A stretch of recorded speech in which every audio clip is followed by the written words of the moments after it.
Ready for the sweetest dream? A pre-debut idol duo from the SoCal scene, Oyasumimi joins the show to talk about the origins of their group and their previous performances. All Eyes on Me. Idolize, episodes 63 and 64. Oyasumimi's Cherri and Rose.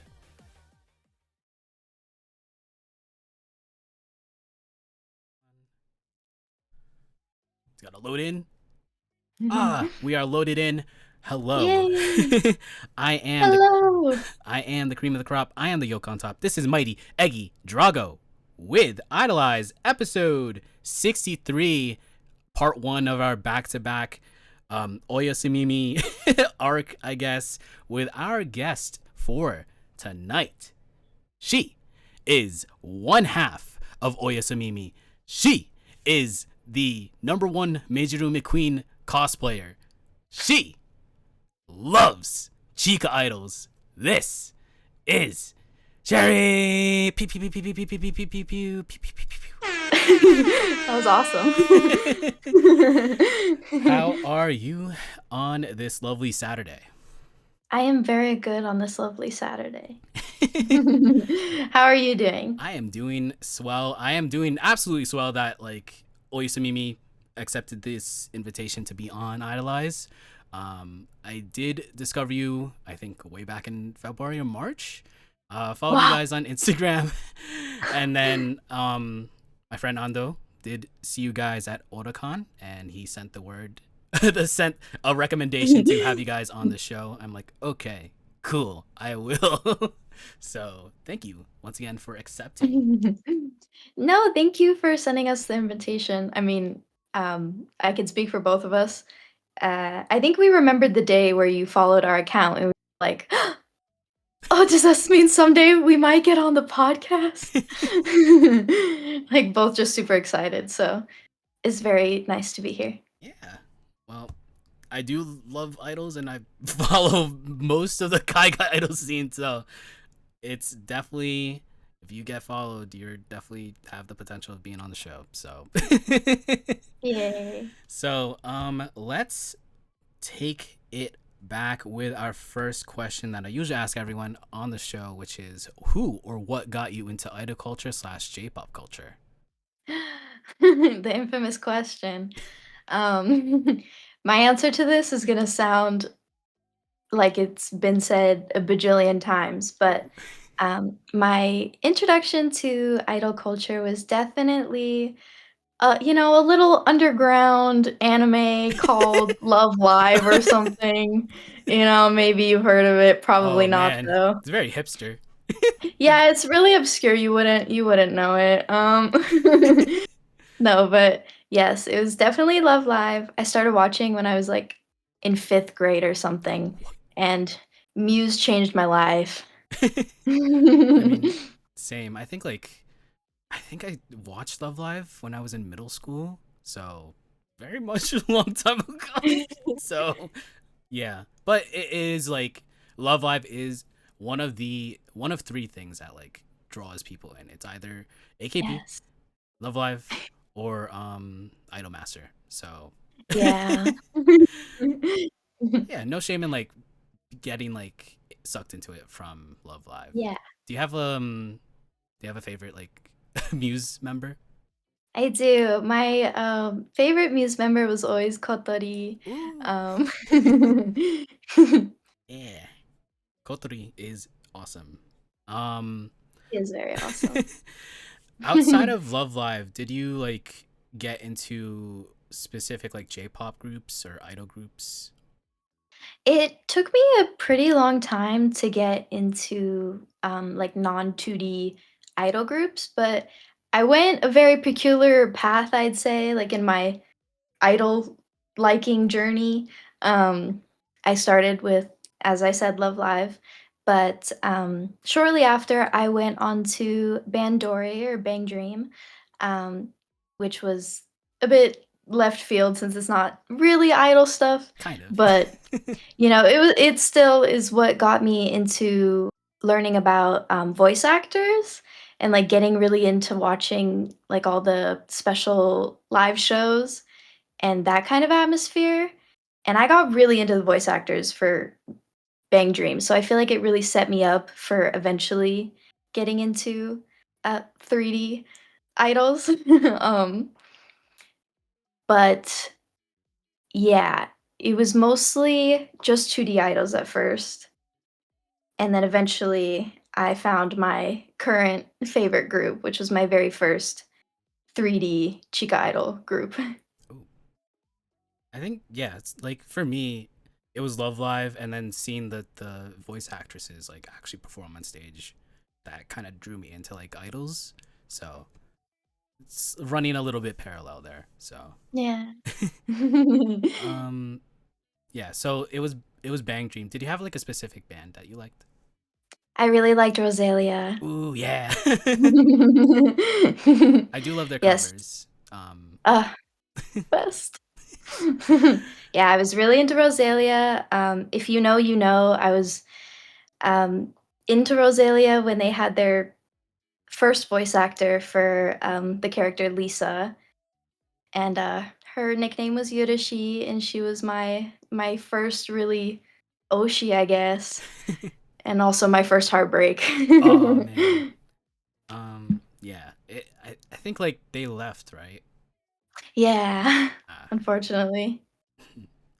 So with that, it was Love Live, it was Bang Dream. What really, I guess, what set off that motion to like that idea of idol stuff, of doing idol stuff yourself? I think I always like wanted to do it.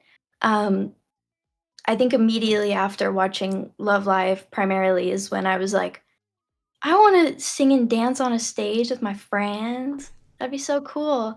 I have this specific vivid memory that like makes me embarrassed sometimes where I invited one of my like best friends from elementary school over to my house and as kids do, we're playing and stuff, and I was like, we should play idols. That would be really fun if we played idols.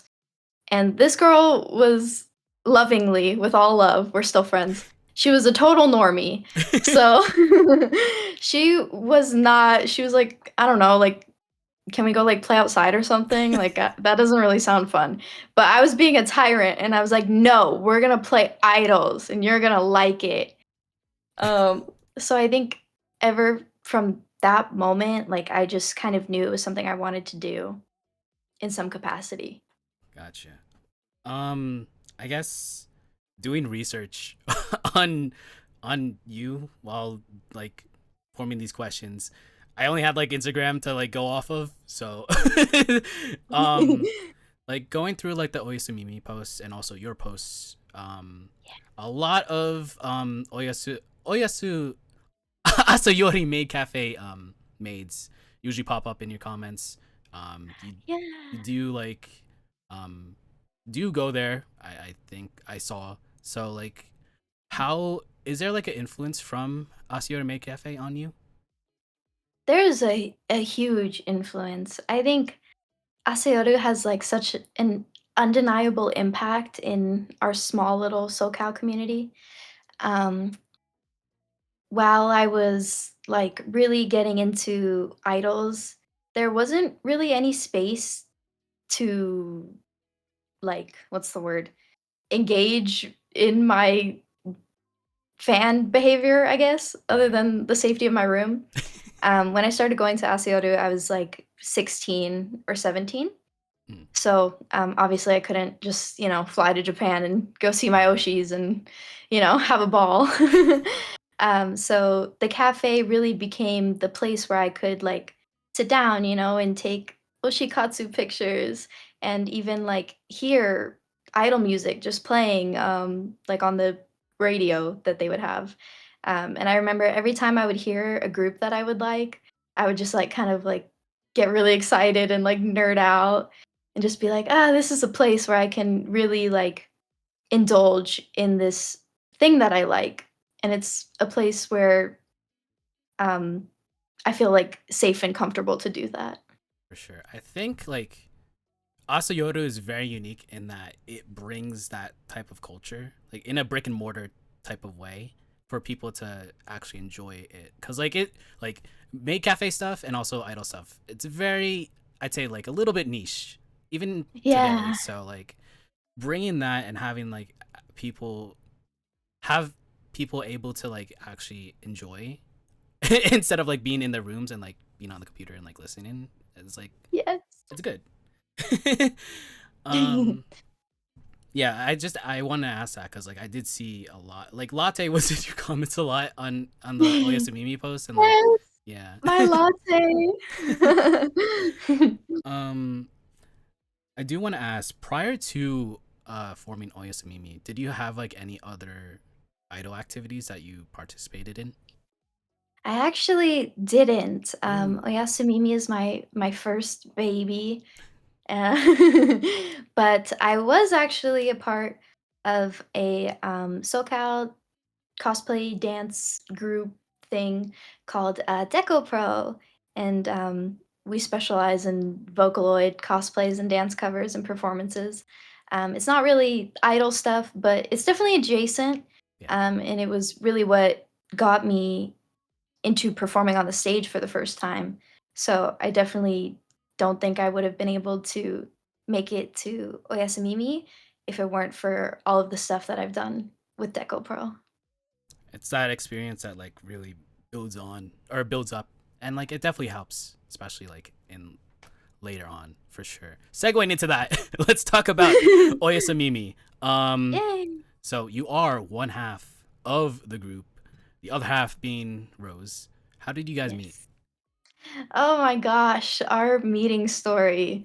It's more like a horror story. Like What? it's like one accident or like bad thing away from being a horror story. But essentially, how we met, it all started at this convention that used to run. It doesn't run anymore. RP. It was called Chara Expo, Hmm. and it was just like a little like tiny weekend con. So I went and I was having a ball. I was cosplaying as Hideri from Blend S. So this is a long time ago. Yeah.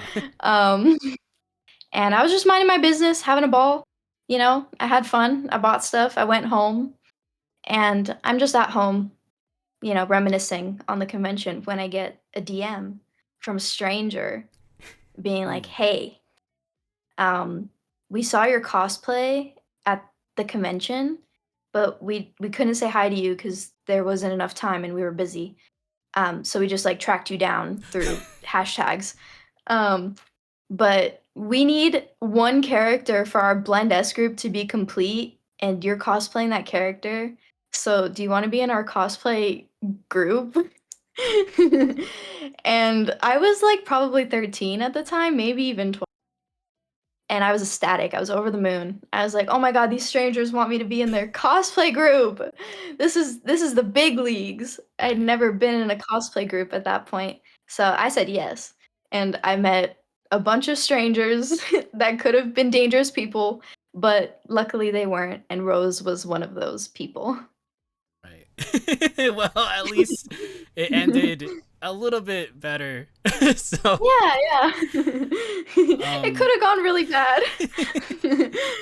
um, after you met Rose, did like I have Rose on tomorrow, but like I might as well just ask, like, did you guys like talk about idols before or no? Mm. We definitely did because we both actually attempted to start our own Love Live Oh, cosplay cover group way back when. The group never made it past debut, but if you want to laugh, the profile is still up and it's called himari.idols, and there's posts for everyone so you can go laugh and be like, "Wow, that never happened." So we definitely did talk about idols together, but I think when our dual mindset started shifting was when I got into my current favorite group and I became absolutely insufferable about idols. And I just talked about them constantly nonstop. I ended up recommending a group to her that is now her favorite group, Nanimono. ooh, And when we both got into different Chica idol groups, I think that's when like our bond also deepened. Yeah, I mean it's good to have like someone someone else to talk to about Chica Idol stuff since it's again a little niche. So yeah. With that, talking to meeting Rose via a Blend S cosplay group, talking about idols. What set off the motion to form Oyasumimi? Ooh, this is fun. I think the main deciding factor for me at least was me and Rose actually took a trip to Japan together in 2023, and she was basically my chaperone. It was my first time ever traveling alone without my parents, and I was freshly 18, so, just full of wonder and fear. um, and we went for the sole purpose, pretty much, of me seeing my Oshi and going to my Oshi's birthday live. So I forced her to go to probably like maybe 5 different live shows in that trip. And after each one, like I just remember being like, wow, like, wouldn't it be so cool if we crazy concept? Wouldn't it be crazy cool if we did that? And she was like, not really feeling it at the moment. She was like, "I mean, okay, listen, these idols are cool, but like I'm on a different path. I'm not trying to become an idol, maybe future." But I'd be like, "Just humor me." Like let's just like daydream about it. Not serious, like, what would we do? What would our concept be? What kind of song sing? Um all that kind of stuff. Eventually, after like around 6 months maybe, she randomly texts me and she's like, "All right, start it up. I'm ready. Let's go." And I said, "Okay, let's go." Let's go. So immediately you got the green light. Um, how did you like? I would assume it's your idea to to call it Oyasumimi. What was the reasoning? The reasoning is really silly. It was actually during the phase where we were both in Japan. We were in line for the name tag making thing at Sanrio Pearland, and if you know, you know that line is like 4 hours long, I swear. It's terrible. So, I was like, "Okay, let's just, like, be silly right now. What would we name ourselves if we were idols?" So we're just, like, throwing out really dumb ideas, just, like, the most terrible names you could think of, and, I said, "Oyasumimi." Um, Largely the reasoning behind that was because I really like to sleep, and so Oyasumi, and then me and Rose are actually both of Hispanic descent, so naturally, like, in our friend group to each other, we're very used to just being like, "Oh, I have to go Mimi's. I gotta go to bed. I'm going Mimi's. See you Amimi tomorrow." here. Amimi here. So that, like, was part of our vocabulary Mm. already, and I was like, "Bro, Oyasu Mimi." And, like, we laughed so hard. We were like, "That's the dumbest thing ever. Like, no way. That sounds terrible. That's really stupid." But once we actually had the green light and I was, like, writing down more serious names, Rose was like, I feel like we have to go with Oyasumimi. It just has a ring to it." I mean, in the end, it is a catchy name. It is a catchy name. Did you have like? Do you remember like the other other names that could have been? Um, I do. One in specific, I think we were going to consider naming ourselves Mellowpon, but we decided it sounded way too similar to, Mellowpod. mm, But we thought about that because I really like bread and Rose really likes melon sodas. best of both worlds. Yeah, so that was an option, kind of. Mm. Um, with the name down, did you have like a specific concept that you wanted to have this group as? I don't know if we ever really had, like, a well thought out concept of what we wanted. but I think we always intended to frame our group after chica idols rather than, like, anything else. I think we wanted to make sure that we kind of had that underground charm going for us, but we never really had any ideas for our concept, even with the name Oyasumimi. We kind of just, like, picked it, and then we were like, "Oh, I guess we should make our theming, like, relevant to that." Right. Like going on the like Chica Idol like vibe. I think yeah, Ando when he saw your performance, he was like, "This is very much Chica Idol-y in like Yeah. in in the best way possible." And I'm like, okay. And then like one of my idol friends also said like the same thing, that you guys were very much Chica Idol.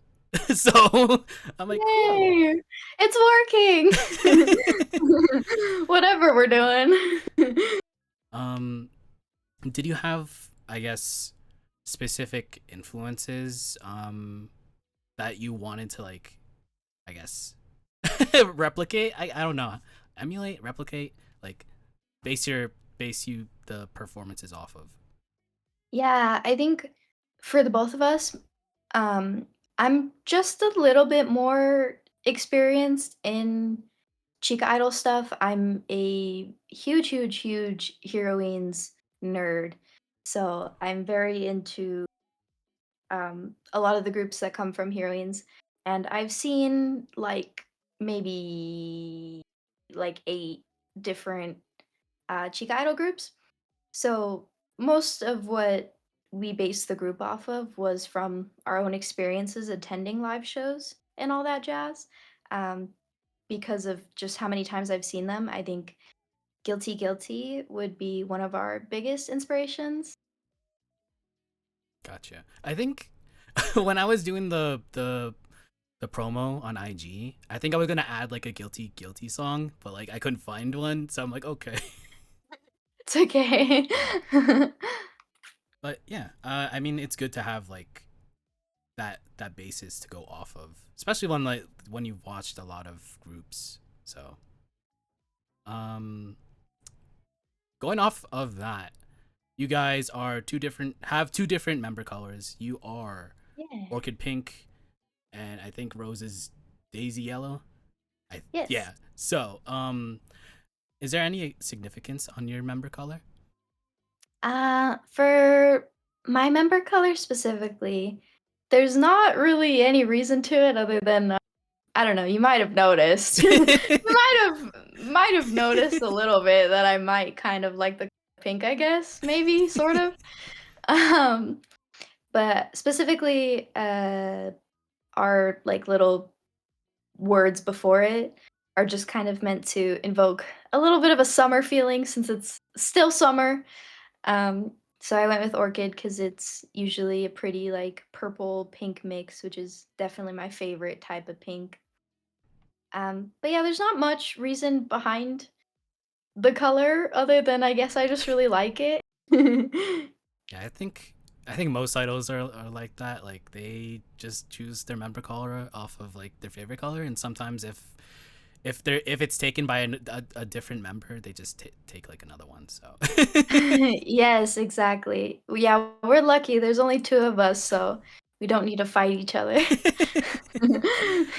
um, when you like first formed the group, did you have a specific goal that you had in mind that you wanted to achieve? Hmm, I feel like we definitely had our own different goals, but for me specifically, I think my main ambition towards starting the group and starting Oyasumimi was kind of broad, but to feel like I have fans. That sounds really bad when I say it, but I think I just really wanted to like feel the sense of having a community dedicated to our group and like people who are consistently supporting us. I thought that would be just such a nice thing to experience from being somebody who's that type of person supporting somebody consistently. Yeah, I mean, like, I being on the other side of like a fan supporting idol groups, I guess flipping that and being an idol and having fans, I think it's a good feeling. I'd say. Yeah, definitely. um, you did say like you were previously in a Love Live cosplay group that didn't happen. Um, Yeah. did you have like any experience or prior experience like with dancing or like vocals or anything like that?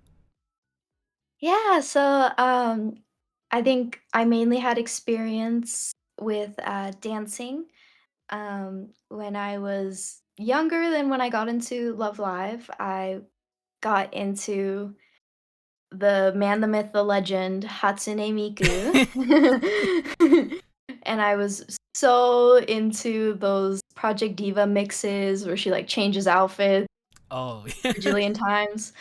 Um, and I would just, like, prop them up and, try to learn the dances. I got really into, like, dance cover culture because of Hatsune Miku and because of Vocaloid. So I was super into different dancers on the internet, like, Penta or just all the Danceroid girls pretty much. They're the goats for real. And I just would play it on my TV and try to mimic as much as I could. And that's pretty much just kind of how it was for my like entire youth until I joined Deco Pro. I would just like, learn dances in front of my TV and dance in front of my TV. And eventually I started recording some dance covers of my own for YouTube and that kind of thing. Because my friends at the time were doing similar stuff. And I was like, okay, well, learn all these dances for them to sit in the void of my brain. Um, and that's really all the experience I had before Oyasumimi. Definitely no experience in vocals. Um, hardest part of being a member of I mean, you know, it it's vocals is something very difficult. I'd say also like with choreo as well, but it takes time. Yes. And I think like as with Kaiga idols and like Chica idols, like being, I think it's the journey of seeing an idol debut, and sometimes they're kind of experienced but not that experienced in stuff, or like they're good in dancing, or like they don't have much Yeah. experience with vocals, and then like seeing them perform every single time, and then finally they like have improved vocals or like improved choreo, and that's the journey of it. So Yes. I totally agree with that. I think it's very special watching an idol grow at something even if they're not really good at it. Like, I guess the way that I would put it is sometimes, like, somebody's just really bad at one thing, maybe it's singing or dancing, but, like, it's charmingly terrible, you know?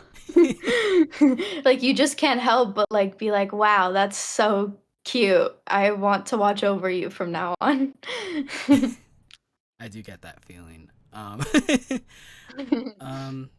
moving on with well, you formed the group, you have the name, uh and then the hardest part is actually debuting. I quick question. Are you guys, Yeah. is it a debut or not a debut or pre-debut question mark? Eh, we're kind of in the same boat here. So officially, we are not debuted. We are currently in our pre-debut era, and our pre-debut debut, we called it the not a debut Not a because debut. we didn't want people to think that it was our debut, but it was basically a debut. I don't know. It was really confusing. I don't know. Maybe a soft launch, I It was a guess. soft launch. That's really essentially how it felt, at first, like, the word soft launch really, like, perfectly describes how we wanted it to be, but, as you've noticed, we're just kind of still in that soft launch, and it's been a really long time now. I mean, takes time. Yeah. Yes. I think there's like some idols I know that are still like pre-debut. I mean, like with VTubers, they're like pre-debut. I Oh, tweet, yes. and that's it. I tweet. But at least you guys are, like have some experience on the stage. So, Yes. um, you guys debuted at Anime Impulse, um, at the Star Garden event way back Yes. in February of this year. When did you guys decide that it was the right time to actually perform in public? This is a really good question because I don't think we ever really, like, mutually looked at each other and were like, "You know what? We're ready. Let's do this," you know? I think it was more so we just kind of got pushed and we were like, "Alright, well, I guess we gotta keep rolling," you know? Right. Um, Essentially, I guess our little backstory for how we ended up deciding to perform at Star Garden. We got invited to perform there from the event organizer. And I remember we were both very excited, but also very like confused at the same time. We were like, are we really ready for something like this? Like, we have nothing. Like, we feel so small. Like, how can we stand on a stage like that when we don't feel like we're ready? But it all boiled down to us both being like, all right, we've been through it. An opportunity like this might not ever present itself again if we say no to this. It felt like if we turned it away, we would kind of be telling the universe, like, we're not ready, you know, and we wanted to be ready. So we just kind of decided that we were going to do it, even though we literally did not feel ready at all. I mean, the hardest part is starting. So at least you took that opportunity for granted. So, or not for granted. Yeah. I can't English, but Yes. so with that in mind, taking that gig, how much prep time did you have before the actual performance? I believe we had about a month, a little less than a month, maybe. It was probably like 4 to 3.5 weeks that we had to really prepare for it. But we had previously already like made little progress here and there on like our set lists and stuff um in the previous year. So we didn't feel like 100% blindsided, but it was still definitely a short preparation time. Right. I mean, month, like that amount of time is pretty good, I'd say. At least it wasn't like 2 weeks or a week. So Oh god. super short notice. Hey, pre debut now? I No. think at that point we'd be like, I don't think we can say yes. um, I think it was in your post debut letter that you said that there was some obstacles or some hardships that you went through while preparing for this first performance. What were those hardships? Ah, yes. There was a lot of hardships we encountered. Um, a lot of people don't know this, but we had actually started planning um, Oyasumimi's birth, conception, whatever. We started in 2024. I think it was about May or March is when we started our plans. And we had initially intended on debuting, not pre-debut debuting, at Anime Pasadena in November of 2024. We got started on costumes, we got our set list worked out. We were pretty much meeting with each other once to really nail in all of our details and talking with each other consistently every day, just preparing for this debut. Unfortunately, our biggest obstacle came because the person that we had commissioned, who we initially thought that they would be trustworthy, ended up scamming us. Oh, they took the money. They took the money, unfortunately. Um, it was really such a hard thing for us to go through, especially because this person, was situated in Japan, and so it was not possible for us to get our money back. Um, and we were pretty much, like, maybe $300 in the hole and just kind of hearts broken. It was really unfortunate. Um, so when we realized that we weren't going to have costumes in time, we ended up just full on canceling our appearance at Anime Pasadena, and we were very upset because it was something that we really, really, really wanted, and it just felt like, all right, well, we're not there. Like when are we gonna be able to do it? Like we didn't know. um, Another hardship we encountered specifically for the debut was putting together costumes because we were like, all right, well, if we're doing this, we kind of have to wear something, and we really didn't want to come across as like cheap, I guess if that makes sense.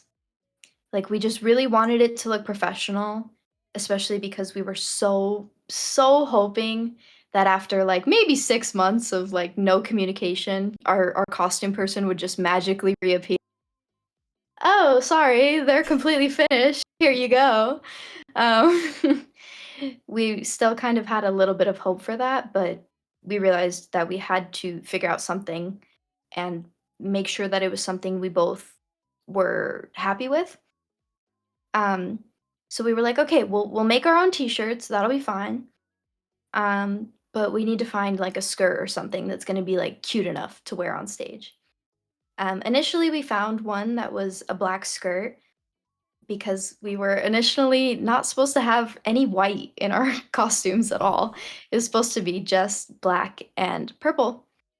Unfortunately, after ordering the skirts, it was about like a week in, and they were not shipped yet. And if they did not get shipped, like literally immediately, they would not make it on time. So we had to cancel that order and be like, all right, crap. So that skirt's not gonna work. We need to find a new skirt. So we searched and we searched and we searched, but we're both so picky, so it was a very difficult process. Eventually, we found another skirt and we bought them, but then immediately we got a message being like, "Hey, sorry, these are sold out. We'll refund you." no.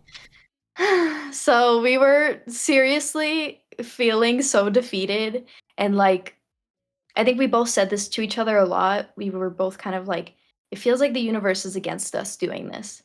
It feels like something, some force doesn't want this to happen. Um, but eventually I was searching on Taobao and I found um, skirts that would work. However, they did not come in time. Oh. So for our very first performance, we are not wearing the same skirt. Rose is wearing like a skirt from like Rose that she bought in Japan, and I'm wearing some random like Urban Outfitters tutu. Um, but we made it Yeah, work. you made it work. So yeah, there was a lot of difficult times. Oh yeah, sorry. Also, this like just popped into my mind. Rose got sick like I think 2 times back to back before our performance, which was really difficult on her because I mean she was like dying, and like it's so hard to practice when you're literally so ill and you can't sing because your voice is in terrible condition. So I think from everything all combined, we were just feeling like, wow, this is rough. Well, at least, well, we'll talk about it later, but like, at least everything in the end worked out well, I'd say. Yeah. um, I guess segueing into that, in that letter, you also said that you wanted to keep Oyasumimi's like first performance as a surprise, but it wasn't like as in people and like not wanting people to like get or anticipating your performance. What was the reasoning?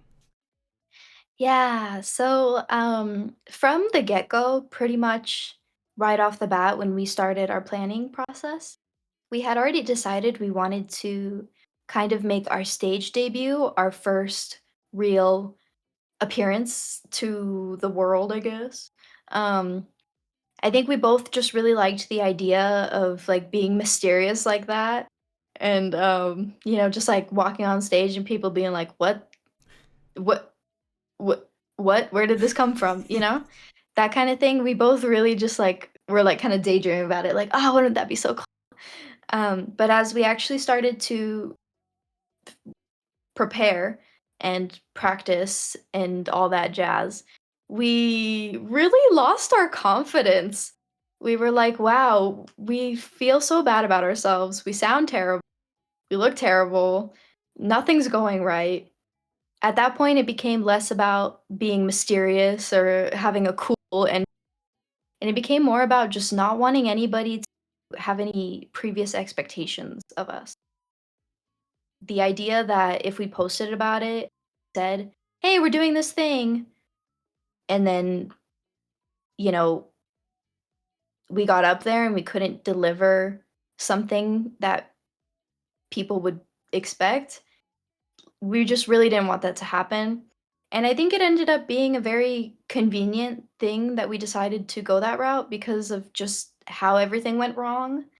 If we had announced our group, like, when we were planning, people would have waited, like, pretty much a year until we actually started doing stuff, and I think that probably might have discouraged us from even debuting in the first place. Idolize MVP in the chat, Cline87, who asked really good questions every single time he's here. He asks, "Did you have an image of the first impression you wanted to leave on people?"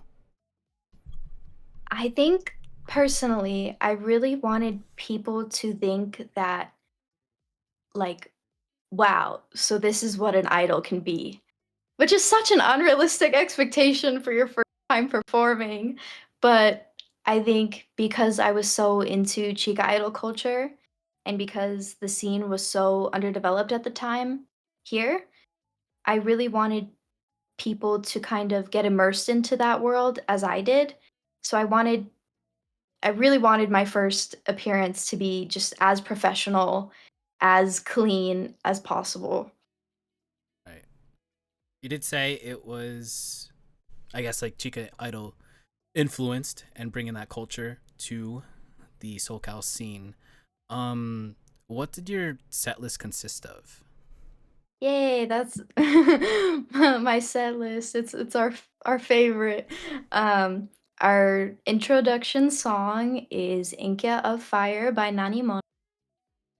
This was Rose's pick, so I'll let her talk about it in her own podcast. Our second song was a song from Guilty Kiss, New Romantic Sailors. The reason we chose this song was because we sang it a lot together when we would go and we were like, "This will just be an easy one to shove in much."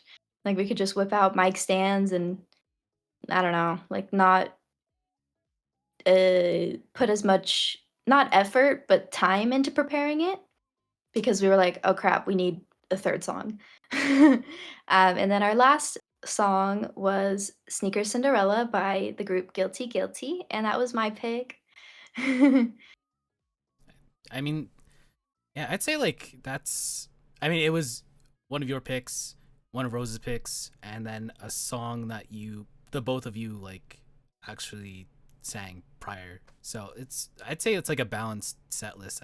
Yeah. Yes. So I assume like it's only a 15-minute set, right? Yeah, just about. Um, would It's pretty you? short. I mean, like, were you expecting a little bit more? Or, like, did you just want that 15 minutes? We really just wanted that 15 minutes, especially since we had such little time we felt like it was little time to prepare. Like already, we hated like all of our songs by the end of like Oh, practicing. cause like repetition, right? Repetition, and then just like it always felt like, even now, it's like when one song's like, "Oh, man, I think I'm getting it. Like I think this is starting to be like I can hit the notes. I'm not messing up the dance." The other song would like turn into hell on earth. Be like, "All right, like I'm messing up the lyrics. I can't hit these notes anymore." Like it would just flip flop all the time, and so we would take turns being like, "Man, Inky of Fire is the worst song. I never want to do this again." And then being like, "You know what? Inky's right now. Oh my God." uh, ooh, Sea Line with another great question. Did you feel like you were very far out of what an idol was expected to be? Far out. This is a very good question.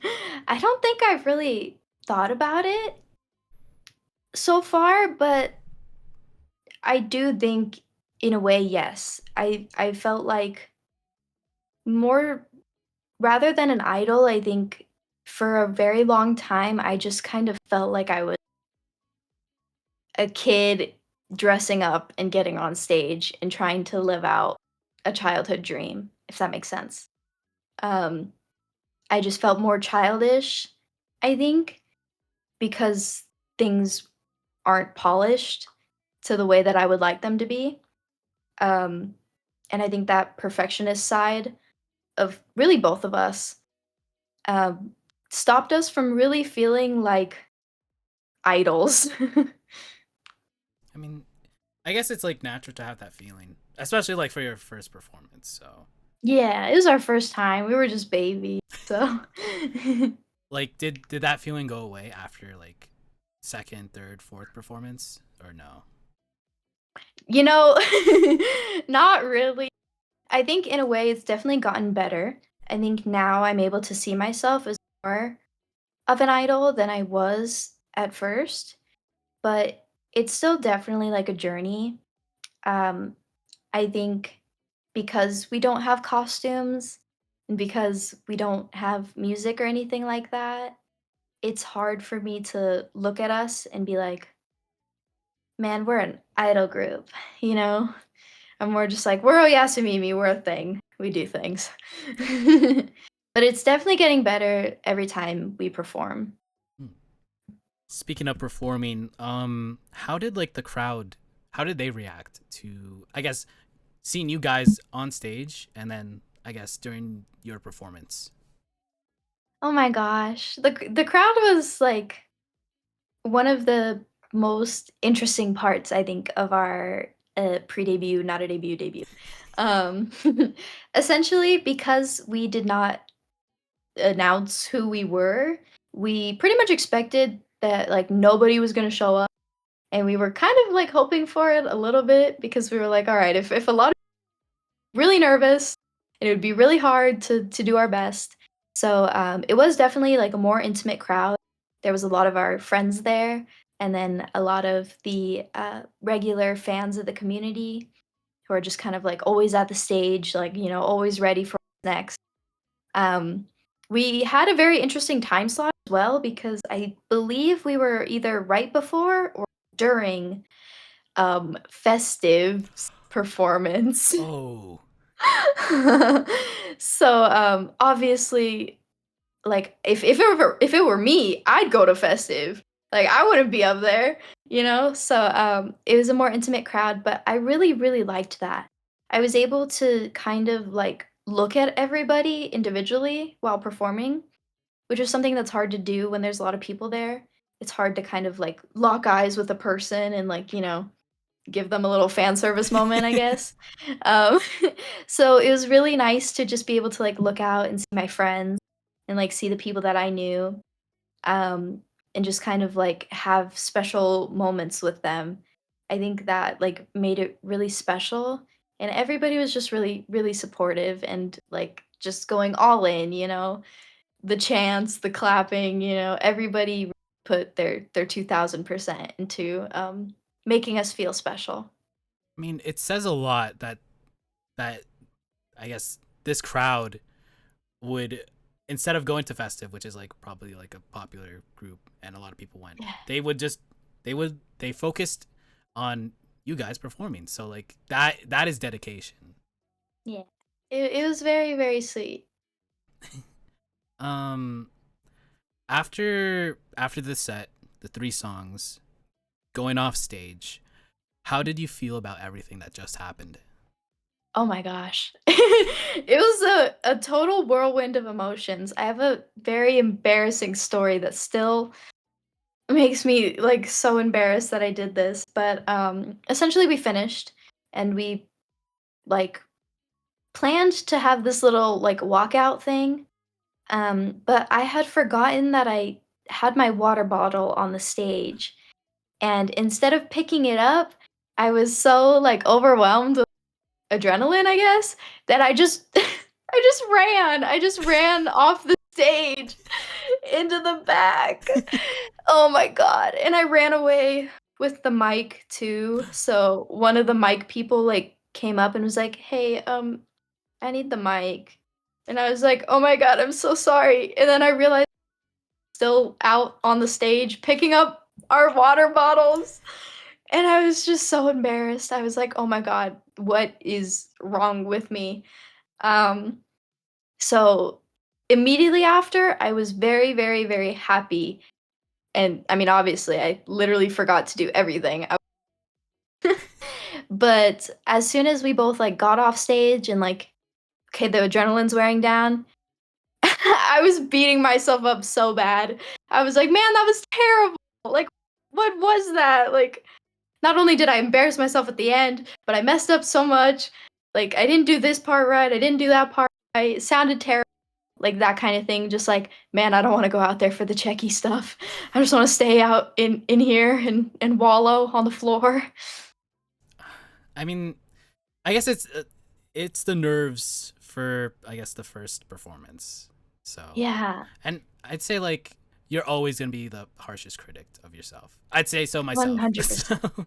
And also like there's other idols that I know that like perform, probably have the best performance of their life, and then they're like, oh man, I shouldn't have done this. I shouldn't have done XYZ, or like I messed up here.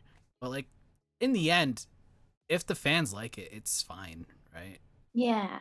Yes, exactly. I think I was just very insecure because it was my first time really singing in front of people, and that's all I could focus on. Like with Deco Pro, I felt like I was pretty much the same way with Deco Pro. When I debuted, I beat myself up so bad. Every performance, I'd be like, "Man, I'm terrible. I don't deserve to stand next to these talented people."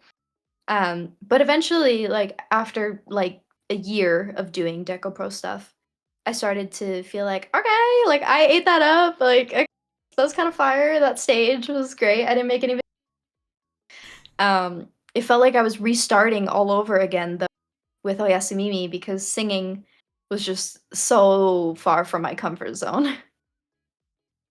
Again, takes time with Yes. everything. Um, so after Anime Impulse, that was February. You had a couple more performances, right? So it'd Yes. be one of them was Idol Jam Volume 2, and then you had like another con appearance, right? Or Yeah. What have we done? Too many things. I think we've done 3 Milky Way marketplaces thus far. We've done, Akiba Live once. hmm, Um, I have a list somewhere, but I just always be forgetting. it's fine. I think that's mostly it. Yeah, cause like you did Akiba Live, you did Idol Jam Volume 2, and then I guess the main topic, the segue into this, um, Yay. you guys performed at Otakon, um, We did!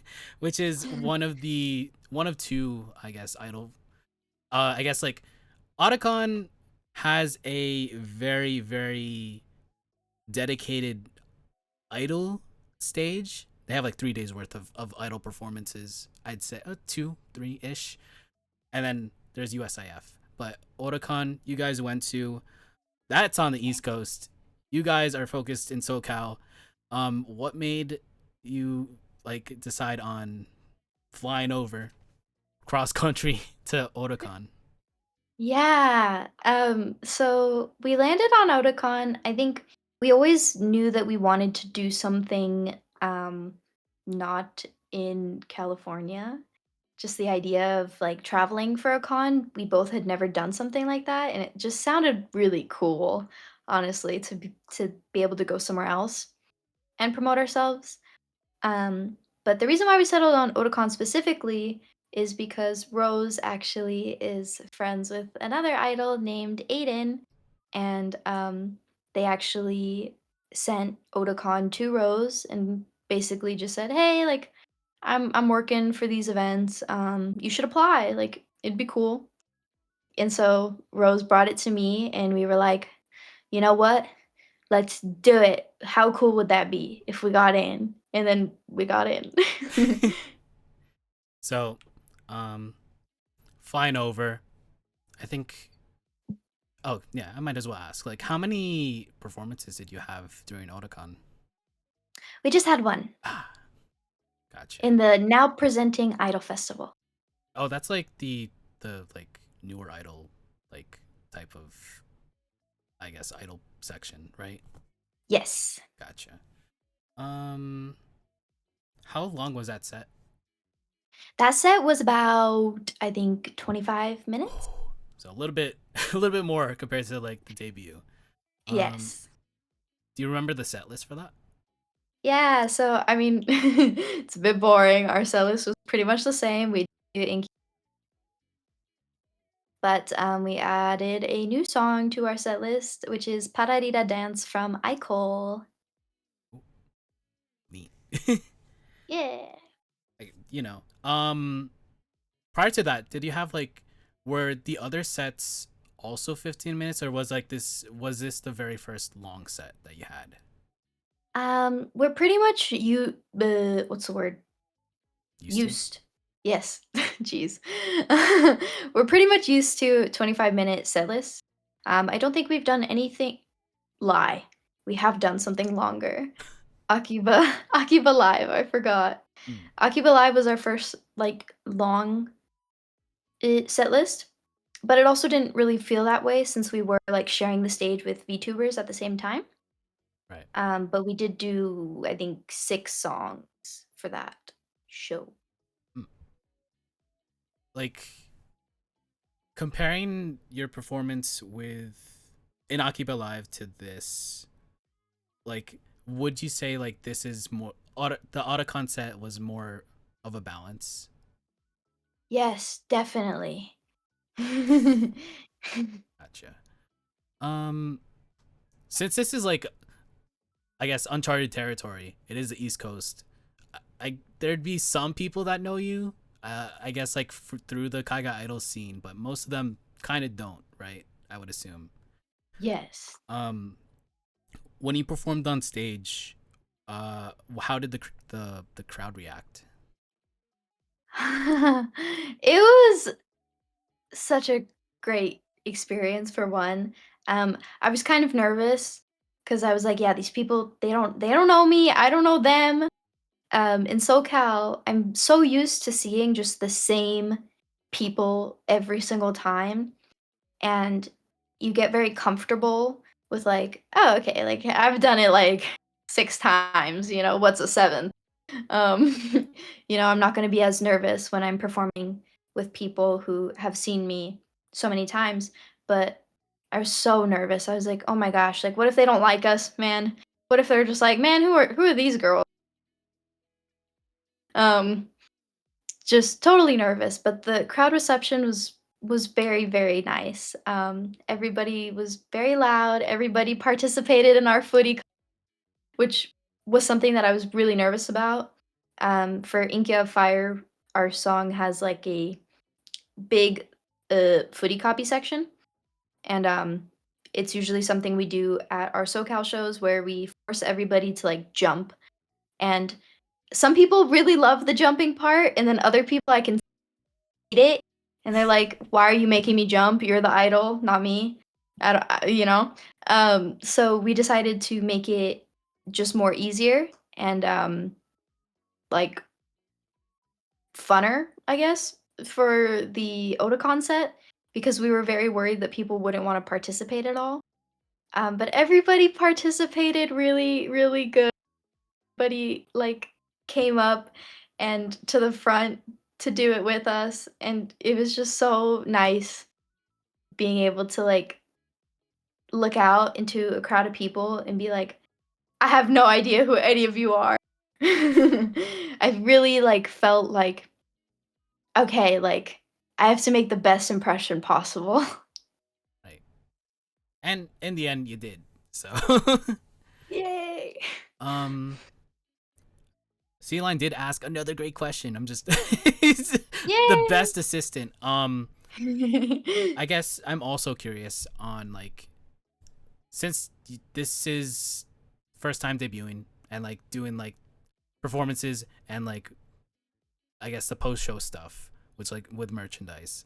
What was your experience like doing I guess Checky and like meet and greets for the first time in your debut, not debut slash debut, and also Otakon? For our debut slash not debut, it was such a learning curve because we knew from the get go that we wanted to structure things um, pretty much exactly the same as like if you were going to a Chica Idol live in Japan.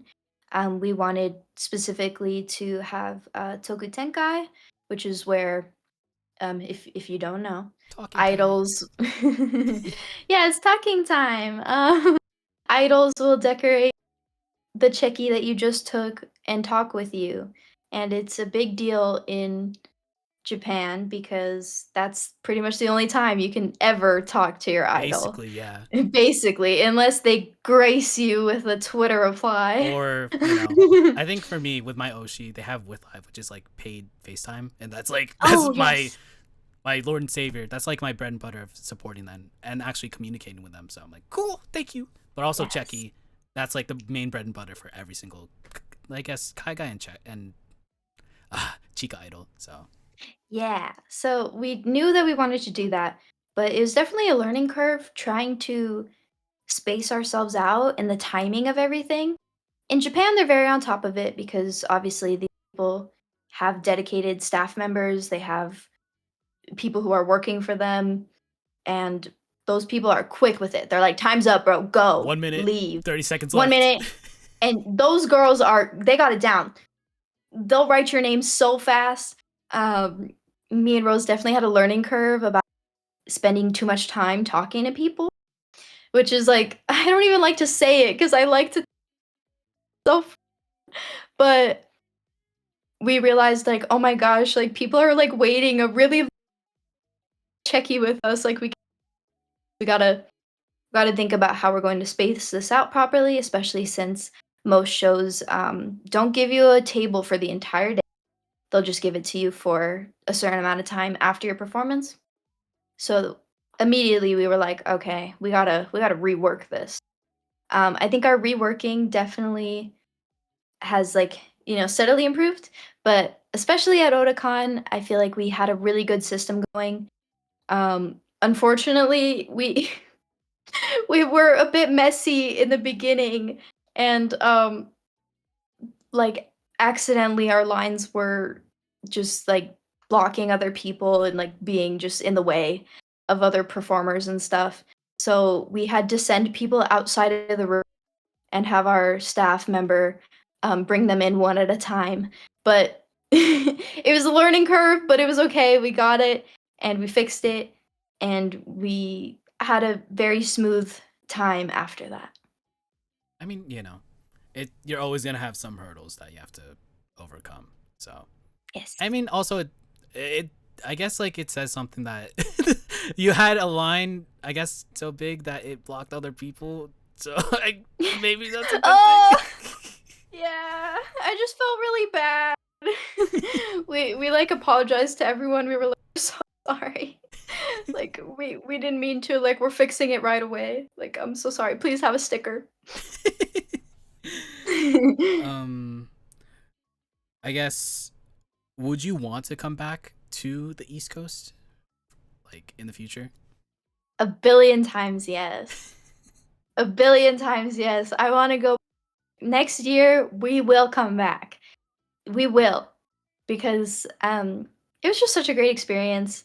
There was something so remarkably refreshing about being able to talk to people for the first time, because, I mean, even with Oyasumimi, we have met a lot of new, but a lot of the people, I still know them from places like DecoPro or, like, even just regulars at the Maid Cafe and stuff like that.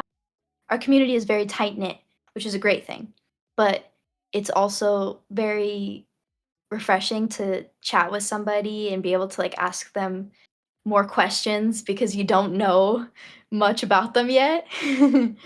Um, so that was, like, something that was, like, the highlight of my Otakon, just being able to be like, "Where are you from?" And they're like, some other state. And usually, like, if you ask that question to anybody in SoCal, like, SoCal, or they'll be like, NorCal. Right. So it was cool. It's good. I'm going back. It's good to see like people from, I guess, like all over the country, go to this convention for, I guess, idols as well. So Yeah. especially seeing you guys, because like you guys are very much local to the SoCal scene. So Yes. It was really cool, and it was another thing, I guess. It was really nice to meet so many different idols as well, because we've only been able to see what is in our community, and, um, like I said earlier, our community is so tight-knit, like, we pretty much know all of them, like, have collabed with all of them, you know, that kind of thing. So it was so nice to be able to, from the perspective of an audience member, see new groups and listen to new things for the first time. for sure, yeah, because like being exposed to a whole different scene is something, especially especially like when it's not. It's in the SoCal scene. It's the familiar faces. It's the Phoebes. It's the Asayorus. It's yeah, but like flying over, seeing everyone, the whole variety. It's pretty good. Yeah. Um, Going into our final section of the interview, which is future slash retrospect. Yeah. Is there like a specific goal or goals that you want Oyasumimi to achieve before the year ends? Before the year ends.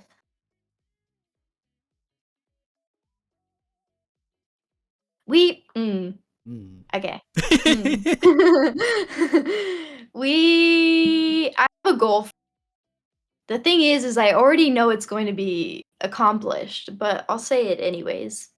My goal for the end of this year for Oyasumimi is for us to have a very long set list with back-to-back songs and be able to do that without various water breaks. Let's see if that happens. Yeah. Um, Even though you have like a small set of performances under your belt, what would you say? What would you consider your favorite out of all of them? My favorite. Ooh, I gotta think about everything we've done. Hmm. Okay, I have two answers. Otakon was definitely one of my favorite performances. I felt the most confident about that stage, and that was a very great feeling to like get off stage and not be like, "Ah, man, why'd you do that? Like that was dumb. You needed to do that better." Um, I was able to get off stage and be like, "Damn, wait, I feel like that was my best performance yet." So that was a very refreshing feeling. So definitely. And then secondly, I would say the last Milky Way Marketplace we did, which I think was volume 3, if I'm correct. Um, I made a few mistakes and we messed up a little bit, but that was okay. We played a silly, dumb game, and I felt like it was really funny, and I just had fun being on stage and chatting, and, like, our MC banter was really good and not awkward, so I was like, "Let's go." That felt natural, that felt fun. Well, I it's good that you actually had fun during those performances. Yeah. I would assume like I was gonna ask like what would be your toughest performance? I'm gonna assume it's gonna be your debut, right? Actually, no. Ooh. I think our toughest performance was our Akiba Live, performance, which was a collab with VTubers. It was definitely our toughest because we encountered a lot of hurdles between 2 different managements of VTuber managements and then managements of Akiba Live. So there was a lot more communication. Um, there was a lot of, like, issues at first with, like, and so, like, "Oh, like, you can't do this song because Oh. we can't obtain the rights for it." That kinda thing. It was our first time really ever having to experience that. So we were both, like, just kind of like, "Oh god, like, what do we do? Like, that's all we have." Like, we have no music. Um, Everything did end up, working out perfectly, but we were very stressed because most of our song choices were not solidified until less than a week before the performance. Wow, that is a lot short notice. So yeah, like both like the VTubers we worked with and ourselves, I think all of us were under a lot of pressure to complete our deadlines, learn our songs, learn our lyrics, distribute parts, all that jazz.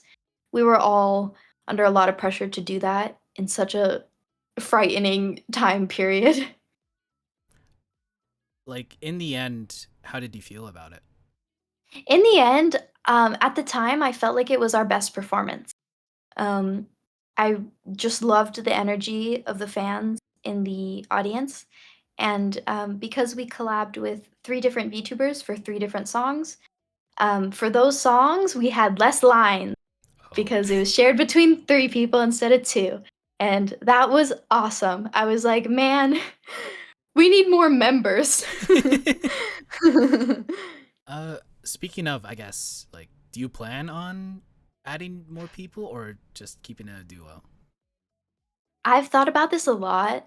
Um, in my mind, groups are kind of the future because they're so sparkly, if that makes sense.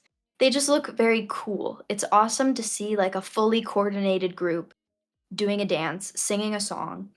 When you're in a group, there's more help, you know, but whether it's like actually managing the group or like line distribution.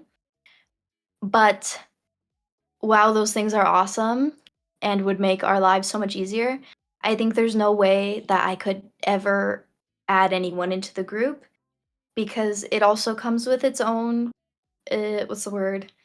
Like Problems? Issues? cons. Oh, Yeah, cons, yeah. issues. Um, because when you have more members, that means there's more schedule clashing. There's more possibility for people not feeling the same level of dedication or motivation, commitment, those kinds of things. I think opening ourselves up to a group would potentially make things really messy really quick. Because it's just the 2 of us, we're able to have so much control and really communicate with each other just, like, so seriously, like, "Hey, do you wanna do this?" Like, "We don't have to, but, like, we need to be, like, 100% or 0%, both," you know? It's so much easier to coordinate and to make things happen, and it's also much cheaper. Yeah, I mean, it is just two people. So if it if it was like six people, four people, Could that'd you be a lot. imagine trying to get costumes Oh for my 6 god. people? Yeah, that is a We lot. can't even get it for 2. Yeah. I like one of my Oshis I talked to. They had like an additional, I guess, because like they were originally a 2-person group, turned Mm. 4, and now 6 people. So they had to get six Wow, new costumes, and it was so difficult for them because like, I can um, imagine. yeah. So I get it. um, even though you guys recently debuted in February, I'd say you have a lot of performances under your belt, a lot of experience under your belt to actually give advice. And since Idolize is watched by pre-debut idols, idols that have tenure, veteran idols, etc., do you have any general advice that you want to give? Yeah. I have so many after what's my, like, most important to me. Um, mhm.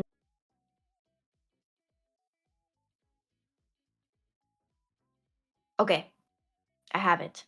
I think any noobs, if you're starting your idol journey or thinking about starting your idol journey, um, really narrow down why you want to be an idol. Like, what are you gonna get out of it that's going to leave you feeling fulfilled? Um, and when you have that answer, I think you should really try your best to market either yourself, your group, whatever you're doing after that thing. There is so much inspiration out there for idols, whether you want to be modeled after underground idols, chica idols, 2D idols, there is endless inspiration out there for you. And that's going to be kind of the most important thing. Constantly researching the people who look like what you want to look like. I guess that's how I feel. Always keep learning. Keep learning, and I guess have an idea of what why you became an idol. Yeah. Um, is there anyone in the Kai Guy idol scene that you look up to? I think I look up to a lot of different people for a lot of different reasons. Um, I think one of my main inspirations, especially when starting Oyasumimi, was the group Fable Ooh, from Australia, yeah, right? yeah, Sydney. Yes, they were one of my biggest inspirations. I loved the way their lives were structured. I loved all of their graphics that they would put out. I loved the fact that their original music was just very, very good. And being able to consume all their content and kind of be like, wow, like I would really love to look like this. So I'm going to like take notes of everything they're doing and just try to apply as much of it as I can to when I create my own group. Yeah, I'd say like Fable. Fable is definitely influential, in the Sydney scene, and it is good that like they influenced you, even Yeah. like thousands of miles away. So Yes. yeah, yeah. Sunny's like the leader of Fable, and like their passion for the idol scene there, and idols in general. It's awesome. Yeah, I completely agree. Like Sunny was definitely like the first member that caught my eye initially and like made me kind of delve more into that world of Kagai idols because I hadn't really been too interested in it previously. So, but seeing her, I was like, wow, she is just awesome. Like, I want to be like that someday. Hmm. Ooh, Sea Line. He asks, "Did you get into Fable through their online content?" I did, Which, yeah, yes. I think it was TikTok where I first saw them. And I think at the time the lineup was Sunny Mayhem Mayhem and Nae, yeah. and Nae. And I was like, "Man, these girls got really good vocals." Um, I do want to ask. There, Yes. you guys have a YouTube channel. There's not a lot on there. But do you do you plan We do. on posting like, I guess, full performances or clips of your performances on there? So, I don't think we ever really plan to post any full performances or clips on there. I know it's probably the smart thing to do because then people can watch our performances who aren't, here present in the moment. But I also feel like it's kind of a trap because I think especially my experience with Deco Pro, we do that a lot, where we upload the performances, and pretty much every single time it flops and it just doesn't do well, and it just is kind of there as an archive. We do have plans for our YouTube channel to place for people to learn about our personalities. We really want to do things like vlogging and games in the future, various like idol type content, like maybe makeup challenges against each other. We want to focus more on that kind of thing. A lot of variety there. Yes. I mean, yeah, like J-pop and K-pop, they do a lot of variety too, and it's like it's a good way to get to know the idols, I'd say. Yeah. Um, Even though you guys just started, how long do you want to like keep at this? Hmm. It's a really good question. I find myself thinking about that too because we're both at our young adult years where things are like kind of like, okay, well, what do you want to do with your life? Where do you want? Um, I don't like thinking about it. I don't like thinking about Oyasumimi ending, but I feel like we'll know when it's time for the both of us. I think this might sound kind of pessimistic or sad, but I feel like the ceiling for Kaga idols is pretty low as of now. And we both have different ideas of where we want to go and things we want to do. So I know our end will come eventually. I'm hoping we get maybe 3 years in the ring. That's my goal. I mean, you guys just debuted. You have a lot of Yeah. time, and like I want to say the Kai Guy idol scene has definitely grown compared to like Yes. 2 years ago or a year ago. Um, I don't know if it's still, it is still niche, yeah. Yeah. But like I don't know if it's gonna. I don't know if it's gonna grow. Maybe it will. Maybe it will. Won't. I Time will hope tell. so. I really hope so. But yeah, I think we're gonna do just absolutely everything we want to. And once we feel like we've done all that and we want to let ourselves move on to the areas of life that we want to be in, um, I think that'll be when we come to our end. But it won't be for a long time. um, a question that I usually ask everyone is, if you traveled back in time, present day you, go back in time to Star Garden, and you met the Cherry that was about to be on stage, what would you tell her? I would tell her, "Hey man, look, you can't sing, but that's okay. All right? You're going to grow and you're going to change and you don't really need to know how to.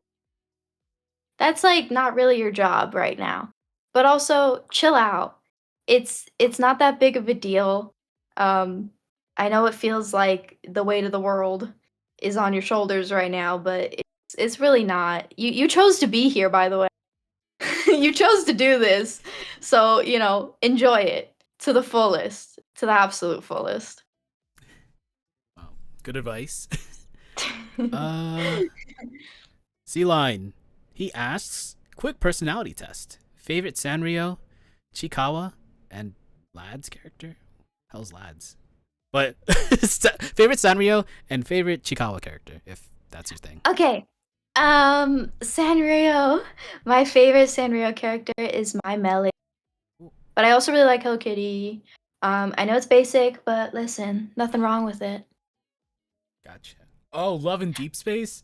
I don't know. Is that your thing? I'm sorry, it's not my thing. Gotcha.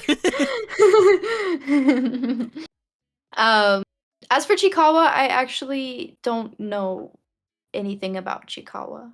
I Yeah. am sorry. I'm such a noob. I don't know anything. I Whoops. I think that's like a lot of not Kai idols, Chica idols that I know of are really into Chikawa. Oh, yeah, a lot of my friends are really into it. I just haven't had the time to learn anything about it. Right. Yeah. I mean, it is just like cute characters, like Yeah. like Sanrio. Yes. Favorite favorite Pokemon? Pokemon,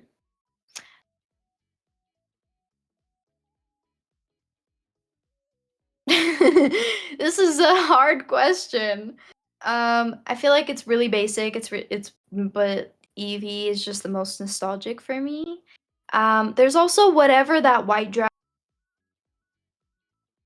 but I had that card as a kid, and I could not stop flexing. Oh, oh, it cut out a little bit, but what was the Oh Pokemon? no. I don't remember the name, Hmm. but it was like a white dragon card, and I remember having it as a kid and Hmm. being very proud of it. So, All right, one last variety question. Favorite let's anime? go. Ah, just one? Just one. Just one. It's impossible. I have to do my top 3. All right. Top 3, no particular order because I can't deal. It would have to be Bakano. Ooh, If you've seen wow. Bakano, you're the best. That's a And deep cut, I'd say. that's that's a deep cut. Bakano, Fully Cooley. Ooh, hell yeah.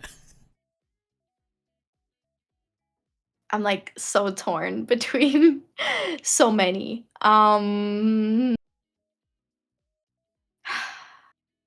Either Gintama or XXX Yo. Holic. Oh my god, a Gintama fan. Oh my god, those are Yeah. so rare. Like what? Like one of my Oshis referenced Gintama, and I'm like, "Are you a Gintama fan?" And then we talked about Gintama for like 10 minutes. I love Gintama. Gintama is so awesome. Shout out to my friend Al. She made me watch it during COVID, and my life was irreparably changed. Definitely like one of the funniest anime that people haven't seen. Yes. Yes. A billion times yes. I will recommend it to anybody who's ever watched any piece of anime ever. You will like it. It's impossible not to Yeah, like has everything. it. It has everything. It really does. It really does have Yeah, I think everything. they're doing a movie version of like one of the arcs. I think that's coming out Yeah, next year. they're also doing, Genpachi Sensei Mm, stuff. The yeah, spinoff.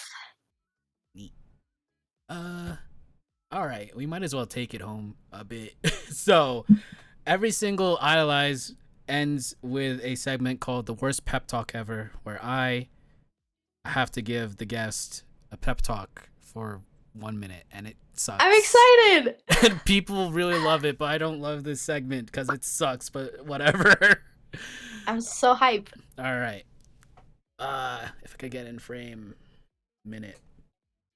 Jerry, Yes. I want to see you perform. I heard the praises that Ando had for Oyasumimi and one of my other friends as well. Um, I know, yeah, short clips don't do it justice. I do want to see you perform on stage whenever that may be. Wink, wink. Um, but yeah, even though like you're like a little harsh on your singing or vocals, it takes time to improve, and that's fine. Um, but yeah, it's great that you and Rose were able to overcome everything for that debut, and yeah, everything went well, and everything is going well, um, as it looks like Otakon, Thank you. Milky Way Marketplace, and like a bunch of other performances, and hopefully you have a lot more performances under your belt. And I just can't wait to see you guys whenever that may be. But yeah, I think that's it. A minute 11. Yeah. A minute. Thank you. Yeah. Yes, this feels like a milestone in our small journey. Idolize? I don't know. Yes, It's a show. it's a show, and it's our first ever time doing something like it. Oh yeah, you did say it was like your first ever podcast appearance, right? Yes. Okay, that is actually a milestone. Oh my god, wow. Do you have any, I guess, public announcements for upcoming performances that you want to promote? Yeah, sure. I'll show all of our stuff. Um, if you're in the next Saturday, Oyasumimi is doing a little collaboration cafe event with Strawberry Sunday. We will be doing special things like karaoke, so you'll be able to hear some interesting little songs that we'll never be able to perform on a stage, really. We'll be doing games, we'll be doing checkies in casual clothes. So if you can make it down, you should make it down. Um, then the very next day on Sunday, we are having a performance at Milky Way Marketplace. That is a free event. Ooh. So if you are free, you should definitely come because you don't have to spend your money. So that's all. And I guess it might kind of low key, I don't know, be a little birthday celebration or something. So if you want to come and say happy birthday, that'd be really cool, I guess. Yeah. But yeah, if you guys haven't followed Cherri yet, at the command, there we go. Follow her on Yay. Instagram, on Twitter, on MySpace, on Friendster. You can also follow Oyasumimi on Instagram and TikTok. Yeah. But this isn't it for Oyasumimi. Oyasumimi has one more member. And that member is coming to Idolize tomorrow. Yeah. Yeah. Episode I know 64. Tomorrow night, 5 p.m. PST, 8 p.m. EST. We got Rose on the show. So look forward to that. Yeah. Thank you guys for tuning in. The VOD will be up for this episode tomorrow. Probably post it like a few hours before we go live with Rose. So look forward to that announcement on Twitter and Instagram. Yeah, that is it for this episode. Take care, brush hair, be kind, rewind. We'll be going to the ending screen. Bye bye. Pew pew pew pew pew pew pew pew.